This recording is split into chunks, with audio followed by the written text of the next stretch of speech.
안녕하세요. 전선인간입니다. 자, 오늘은 제가 영상을 조금 다른 곳에서 찍고 있죠. 바로 이렇게 바다가 보이는 한 호텔에서 영상을 찍고 있습니다. 왜냐? 오늘 리뷰할 도서가 바로 이 책이기 때문입니다. 바로 바닷가 작업실에서는 전혀 다른 시간이 흐른다라는 21세기 북스에서 나온 김정훈 작가의 도서고요. 283페이지에 18,000원 정가의 도서입니다.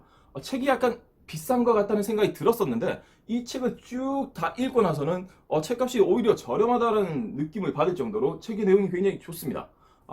김정훈 작가는 제가 TV 프로그램에서 몇 번 배웠어요. 근데 사실 이분의 책을 읽어보진 않았습니다. 왜냐하면 그때 TV 프로그램에서 배웠을 때는 그냥 문화심리학자이시고 그리고 화가이시고 좀 재미난 분이시구나 이렇게 생각을 했었습니다.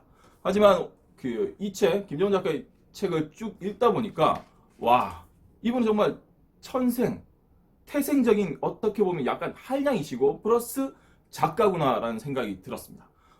이 책 바닷가 작업실에서는 전혀 다른 시간이 흐른다는 책 속의 바닷가 작업실 미역 창고라고 하는 곳을 김정훈 작가가 구매를 하시고 그리고 그 미역 창고에서 벌어지는 일들 그 미역 창고에 가기 위해 혼자 배를 타고 가서 느끼는 그런 감정에 대해서 글과 그림으로 쭉 이야기를 해두었습니다. 근데 이 글과 그림 그리고 이 미역 창고라는 특별한 공간에서 그 글과 그림이 버무려지는 순간 마치 전혀 다른 해산물 비빔밥의 그런 맛처럼 삶의 어떤 내용들이 너무나 쉽게 그리고 너무나 알차게 독자에게 섭취가 됩니다. 약간 짠맛도 있고요. 약간 허탈한 맛도 있고 약간 독특한 맛이 이렇게 버무려져 있어요. 작가는 끊임없이 이야기합니다. 이 미역 창고 그리고 공간.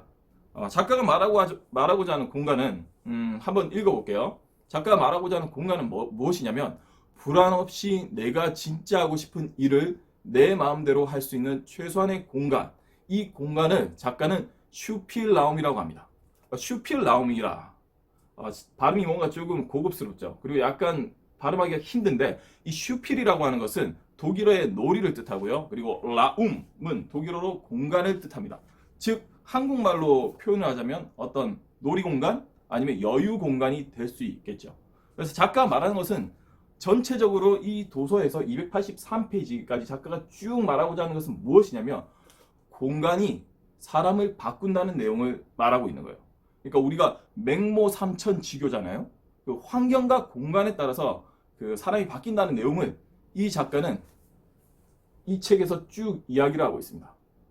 물론 뭐 물리적인 공간이 사람을 바뀌기도 하고 그리고 심리적인 공간이 사람을 바꾸기도 하지만 사실 심리적인 공간을 만들어서 그것을 바꿀 정도면 정말로 법정 스님 정도는 되어야 하고 우리 같은 일반인들은 단순히 이렇게 공간을 옮기는 것만으로 그 사람의 살아가는 방식이 바뀐다는 거죠. 근데 생각을 해보세요. 제가 지금 이 호텔에 와서 이렇게 책 리뷰를 하고 있습니다. 근데 제가 평상시처럼 집에서 앉아가지고 책 리뷰를 하면 쟤는 그냥 딱딱한 북튜버구나 이렇게 생각을 하시겠지만 마치 제가 이게 호텔에서 뭐 이렇게 팔이 잘래 커튼도 이렇게 한 번씩 치고 커튼도 한 번 걷고 이러다 보면 여러분들이 보실 때 어떤가요?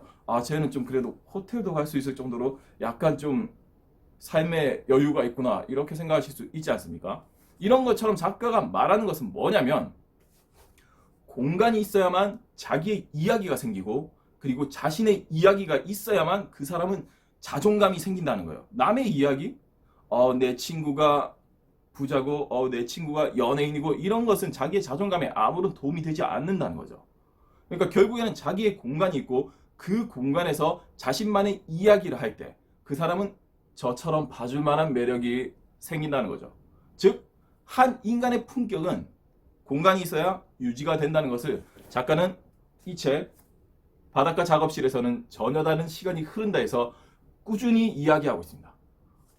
제가 이 책을 읽다 보니까 이 김정훈 작가의 매력에 푹 빠졌어요. 왜냐하면 문체가 재밌고 시니컬하고 그리고 반전이 있습니다. 저는 이분이 되게 뭐 유학도 하시고 교수셔서 되게 문체가 어려울 줄 알았는데 제가 한번 읽어드릴게요.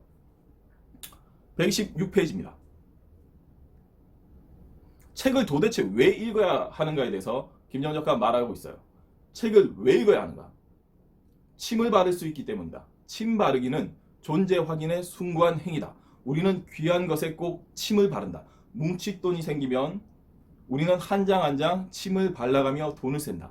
사랑하는 이가 생기면 어떻게 해서든 그에게 혹은 그녀에게 침을 바르고 싶어 안달이 난다. 책도 마찬가지다. 전자책이 아무리 효율적이어도 아날로그 책을 읽는 재미를 따라갈 수 없다. 침을 바를 수 없기 때문이다. 그래서 책을 읽어야 한다. 책은 침 바르기가 동반되는 독서는 성찰적이며 상호작용적이다. 이런 식으로 되어 있습니다. 굉장히 재밌는 표현 아닌가요? 그러니까 여러분들 책 보실 때 침 많이 바르시고 전선이가 유튜브에도 침 발라주세요. 네. 개인적으로 저는 이 책을 쭉 읽으면서 나만의 공간을 가지고 싶다는 생각을 되게 많이 했어요. 그리고 노래가 한 곡 떠올랐습니다. 어떤 노래가 떠올랐냐면 잠깐 해드릴게요.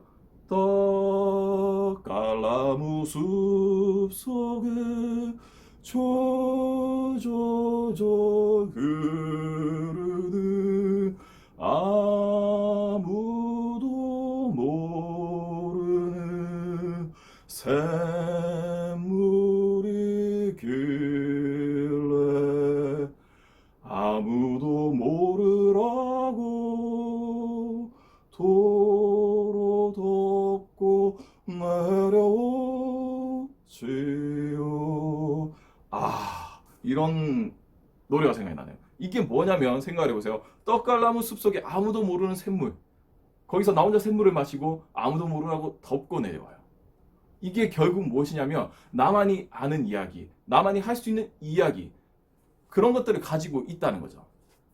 즉 사람은 자신의 공간에서 자신만의 이야기를 계속해서 만들어가야 된다는 이야기를 이 책에서 하고 있습니다. 그러니까 혹시 그 가정에서 여러분의 남편이 아니면 혹시 여러분의 자녀가 자신만의 공간에 파고 들어갈 수도 있어요.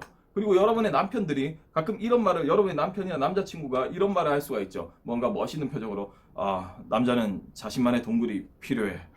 나만의 어떤 삶의 방향을 찾기 위해서야. 이런 말하면 좀 믿어주세요. 정말로 필요할지도 모릅니다. 실제로 이 공간은 사실은 뭐 남자 여자를 떠나서 어떤 한 공간이라는 것은 그 사람이 자신만의 가치를 가지고 살아가기 위해서 필요한 가장 작은 단위의 어떤 필요한 요소가 아닌가라고 생각이 듭니다. 무소유를 주장했던 법정 스님이 이런 말씀을 하셨어요. 다른 건 다 뭐 무소유할 수 있어. 하지만 본인도 깨끗한 빈방에 대한 소유 욕심은 있다고 하셨어요. 근데 생각해보세요. 법정 스님조차도 그런 공간에 대한 욕심이 있었는데 우리 같은 일반인이 공간에 대한 욕심은 당연한 거 아닐까요? 그러니까 여러분들께서도 주변의 지인이나 가족들이 공간에 대한 욕심이 있으면 그 공간을 만들어주시고 비워주세요. 그리고 여러분의 자신만의 공간도 한번 찾아가 보세요. 김정은 교수가 이 미역 창고에서 발견했던 삶의 짭조름하지만 뭔가 구체적이고 그리고 자신의 삶에 좀 더 충실하게 되고 싶었던 그 비결은 다시 한번 말하지만 공간입니다. 내 공간이 있어야만 나 자신과의 내적 대화를 할 수 있고 그 내적 대화라는 것은 결국 생각입니다.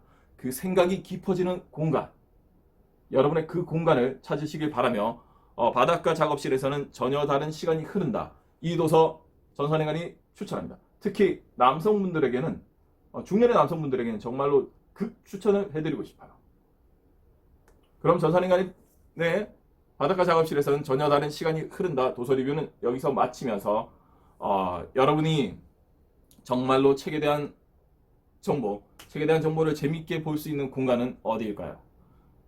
책에 대한 정보를 가장 많이 알 수 있는 슈필람 같은 공간은 전선행관입니다.